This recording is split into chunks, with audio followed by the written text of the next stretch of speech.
People all across the globe were taken aback by the guy, who found a hidden chamber under the home.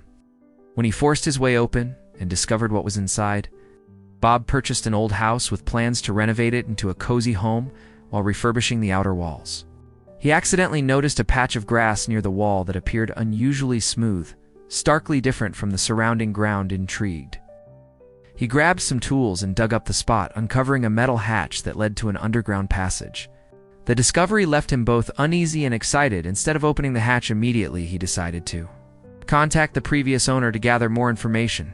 To his surprise, the former owner reacted with panic, urgently warning him not to open the passage before abruptly hanging up the phone. Bob was unable to sleep that night and was distracted by his thoughts, so he eventually gave in to temptation. Armed with a flashlight and tools, he went back to the hatch and wrenched it open. What he found inside left him completely speechless. The strange warning only served to pique Bob's interest. Due to the terrible nature of the event, his first reaction was to quickly contact the competent authorities. During the time that Bob was shining his flashlight into the blackness below, his hands were shaking. Because of the beam's ability to cut through the dense dust, a small stairway that descended into the ground was revealed. The stale air that came up was accompanied by an aroma that was reminiscent of rust, wet dirt, and something else, something metallic. Is it blood? His stomach was in a knot. With careful steps, he downed the wooden stairs, each creak of the stairs seeming like a warning to the person below. A passageway led to a secret room, the walls of which were covered with peculiar patterns cut into the stone. Some of these symbols resembled old runes, while others seemed to be hurriedly written mathematics. But the thing that was lying in the middle of the room was the thing that caused his blood to run cold. It is a chair. A chair that was not just any chair. It had a hefty seat made of wrought iron that was anchored to the ground, and its arms and legs were dressed with thick leather straps. It seemed as if someone had been struggling against the shackles for a very long time, since they were visibly tattered. It was then that Bob saw the stains. The floor underneath it was covered with splatters that were dark and rust-colored. In this case, it wasn't simply a secret chamber. A prison was located here, a room used for torturing. Short intakes of air spilled out of him as he continued to sweep the spotlight deeper. When he looked over, he saw a rusty metal table against the other wall. The top of the table was covered with things that made his skin crawl, a journal, the pages of which are covered with frenetic scribbling and have become brittle with age. Some of the glass vials were empty, while others contained a liquid that was cloudy. The startled look on his face was reflected back at him by a little portable mirror with a fractured glass. Then his light happened to catch something else, something that caused his heart to cease beating. There are footprints, those that are new. In the direction of the chair, they led to a gloomy area where the walls seemed to be different. Bob moved closer to the stone and used his fingers to rub them down its surface. There was a seam in the fabric. It is a secret door. When he was still trying to figure out what it meant, he heard a sound that reverberated throughout the room. It was a faint, far-off scratching sound, like nails scraping on wood. It turned out to be coming from behind the wall. Bob lurched backwards, the sound of his heartbeat resonating in his ears. It is the cops. He had to give them a call right now. However, just as he turned to run, his flashlight began to flicker and eventually stopped working, leaving him in complete darkness. At that moment, a voice could be heard whispering from the depths of the concealed door. "You shouldn't have opened it." Bob had a shortness of breath. Not only was he able to hear the voice, but he was also able to feel it, as if it were a vibration in the air caused by the hum of a tuning fork being against his skull. Even though his fingers were frantically searching for his phone, the screen remained completely dark, as if the blackness itself was consuming all of the light. A stronger scraping sound was heard. Gets closer, and then click. As the concealed door slowly opened, a sliver of light that was very dim was able to creep in.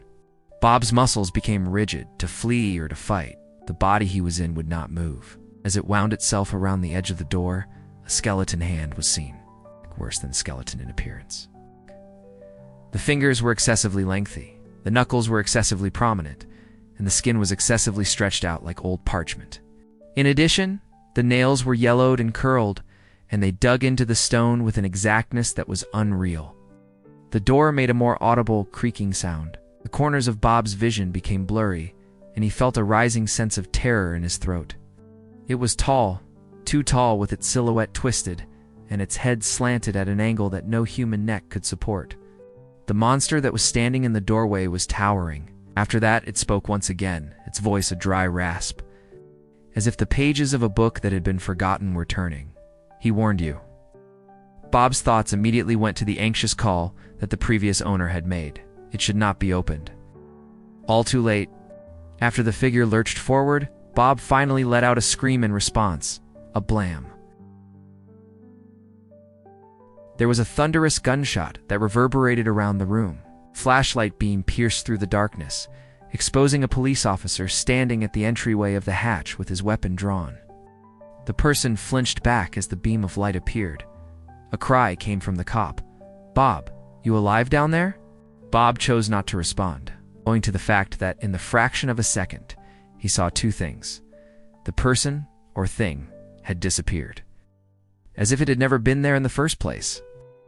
At this point, the diary that was sitting on the table had been opened to a page that had not been closed previously. A solitary statement written in crooked characters stared at him in a threatening manner. "It's still in the house." When Bob clutched the diary, his hands trembled, and the pages of the journal sounded like dry bones cracking. The law enforcement officer, who was identified as Deputy Harris, descended the stairs as his flashlight explored the room. "What the hell is this place?" Kicking a rusty shackle, Harris murmured something. Bob chose not to respond. The open page of the diary was the only focus of his attention. As he read, the handwriting became more frantic. As on day 47, it is now imitating voices. "During the night before, it called me from the basement using the voice of my wife. An attempt was made to open the door. This is day 68. The mirrors are the doorways to it. Although I have destroyed all of them, it still discovers others. It is a process of learning, becoming more powerful." At the very bottom of the page, there is a single sentence written in a different ink that is more recent and darker. If you're reading this, it's already wearing someone you know. It seemed as if Bob's blood had frozen. Over his shoulder, Harris leaned his head. "That is some creepy crap. It's probably some elderly crazed persons." He was interrupted by a noise. Tap, tap, and tap some more. From up high, the home itself. Harris wore a frown. "You got a cat?" Bob had a dry mouth. "No." Then a voice was heard. It was Bob's voice. "Please assist. Whoever is down there with me is the one." It emerged from the chicken coop. Just right. There is no denying it. Screaming of his own. The color left Harris's face. "What the?" With his rifle up, he began to turn toward the steps. Robert took hold of his arm. That is not who I am." It was, however, too late. Suddenly, the lights in the home above came on, and they were able to see him through the hatch that was open. It's another Bob, at the very top of the steps, standing there, with a smile. It said you should not have called the police, which was exactly what the magazine had cautioned against. And then it slammed the door shut behind it. There was a click from the lock. In addition, something breathed in the darkness, which was just behind them. The flashlight glowed once, twice, and then went out completely. Complete and utter darkness engulfed them in its grasp. The terrified breathing of Harris could be heard by Bob, who was standing next to him, and the deputy's service pistol could be seen moving aimlessly through the darkness. "What the hell was that?" I heard Harris hiss. "What type of projector is it exactly? Recorder for tapes?" Bob chose not to respond. As he dug his fingers further into the journal, the paper seemed to be falling apart beneath his grasp. Because he had just become aware of something far more serious. The entries in the journal's dates, their origins did not lie in the past. Those were from the next month. After coming to the conclusion that this was not a record, he let out a gasp that was stifled. It was a strong warning. As a loop, it is a cycle. And at that time, they had already incited. Scratch, scratch, and more scratch. It was now coming from all directions. It was the sound of claws, striking stone, and it was getting closer. Copper and the smell of moist dirt were more pervasive in the atmosphere. Harris fired without stopping. In the confined environment, the sound of the gunshot was quite loud. Did I hit it? There was no response received. After that, click. The door to the hatch opened up above them. From the top of the steps, a sliver of light shone down. Bob felt a flutter in his chest. Get away. However, as he approached it, the diary opened to a new page, which was a page that had not originally been included in the journal. The low light illuminated the two words that were formed by the fresh ink. Too late. A second time, the hatch was slammed shut. There was a sound of laughter coming from the shadows.